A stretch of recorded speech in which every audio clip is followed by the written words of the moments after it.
Good afternoon. Welcome to OptionsTender. It's July 27th, 2026. We're doing this on Monday. Want to do a quick update since it looks like we're threatening to take a dive here. And I don't think that's the case because of FOMC and earnings coming up. I don't think we're going to fall off a cliff ahead right now. It was quite a sell-off today, but I think we have some upside left. And so, yeah, we're going to do this intraday about 1:30 p.m. Eastern Standard Time. If you want to get these videos intraday, consider becoming a YouTube supporter. If you want to get all the additional videos that we do, I did a few today, a lot more in depth. Then you're looking at $10 a month for that membership, and it comes with, both come with the Discord. I want to see you in there. All right. So here's our keep it simple, stupid wedge. I think we're going to test the bottom of that wedge. I think we're going to the retest the top here in the market. So that's the simple way of saying it.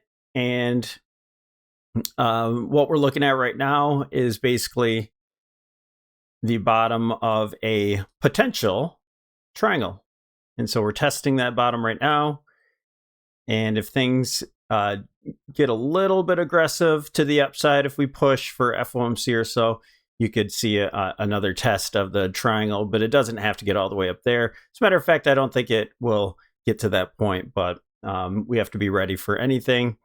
We're at support now. And so what we pointed out in the weekend video is the slow stochastic. I want to see that come back up here to the upside before a substantial fall to the downside.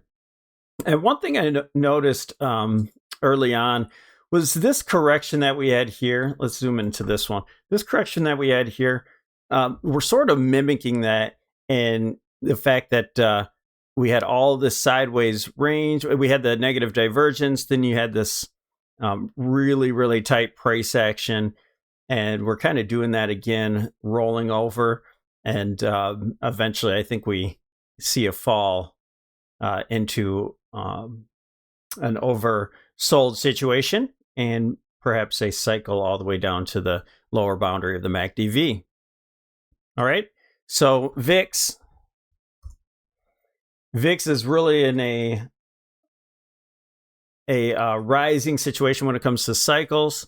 And so it keeps threatening to break out.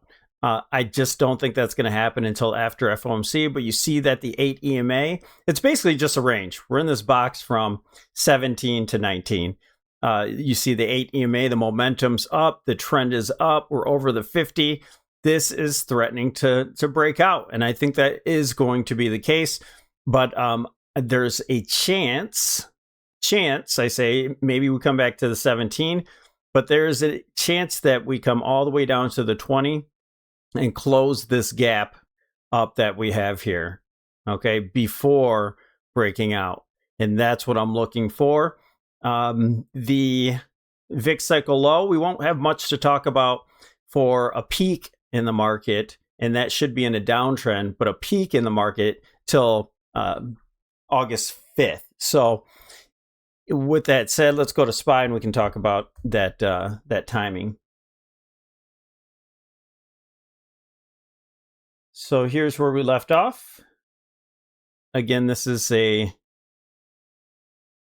triangle point of view from right here.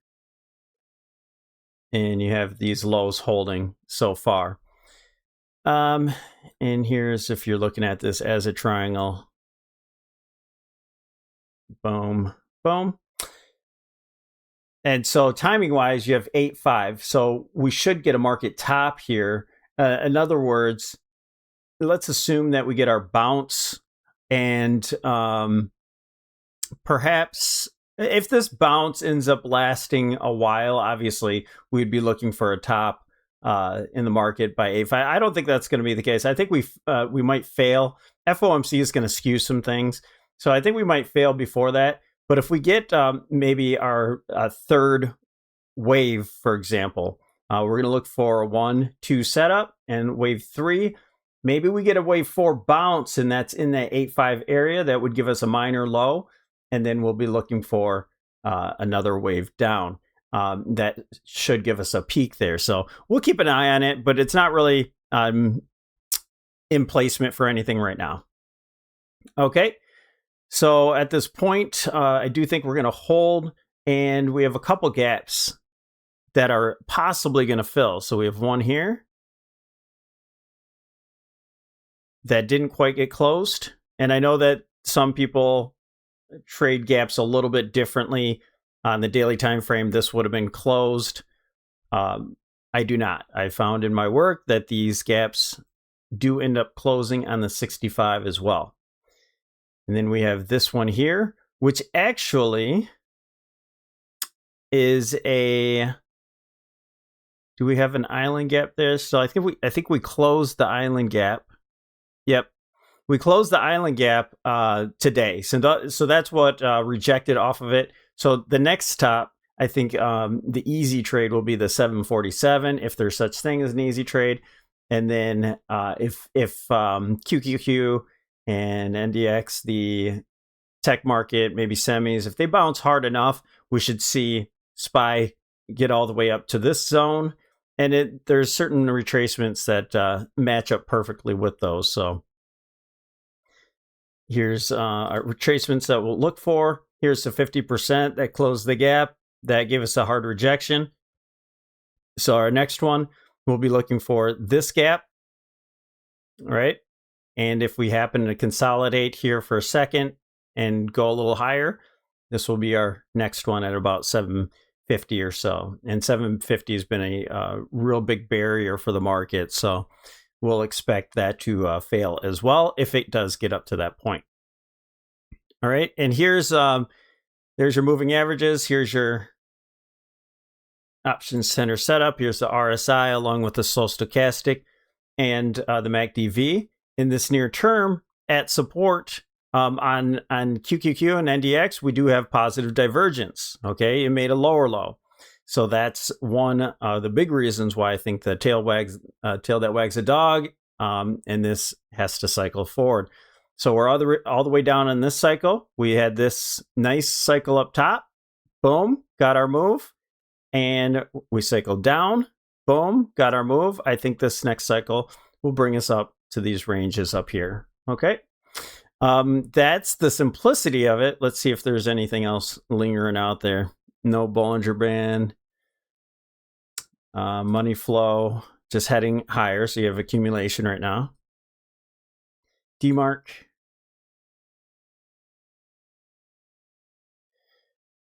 We might get a 13 count sell exhaust signal if you get that next bar there. So that would be a good buy signal. In Elliott oscillator, definitely in the red range here. Let's see if it gives us another whipsaw above here and then heads deeper in the red after that. Okay, let's give somewhat of a pathway of this VIX. You see the wedge broke out here, back test starting to move now, making higher highs, higher lows. And at this point, here's your moving averages. At this point, I think that we are going to, yes, this is one arrow that just kind of points up here. I don't think that's going to be the case. I think we're going to get some sort of kind of like a flat pattern if you are charting the VIX. I think this will come down here, close this gap. It does not have to, of course, but I think that's what is going to be the case going into FOMC and tech earnings the next few days. Close this gap. This is also the 20 simple moving averages on the daily time frame, and then head up from there. So here's my little, this is what I think is going to happen. Ultimately, I think we go higher, but I do think we head lower just a little bit first. Let me get a grip here. Boom. So this is the game plan for VIX to head lower, give us a little relief on the rally, and then head up from there. We're looking at different names. NVIDIA certainly took itself out of the picture, but it might get a relief rally as well, but it definitely took a dump there.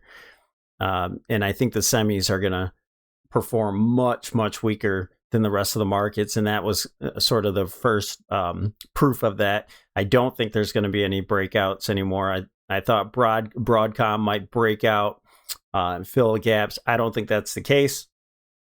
I think we have much slower to go in all these names. And I went through all of that today, including a individual video on SpaceX. So we're looking for a trade on SpaceX, see if that gets a pop before another drop there. All right, you guys, don't forget to like and subscribe. Thanks for joining us here. OptionsTender, have a wonderful day.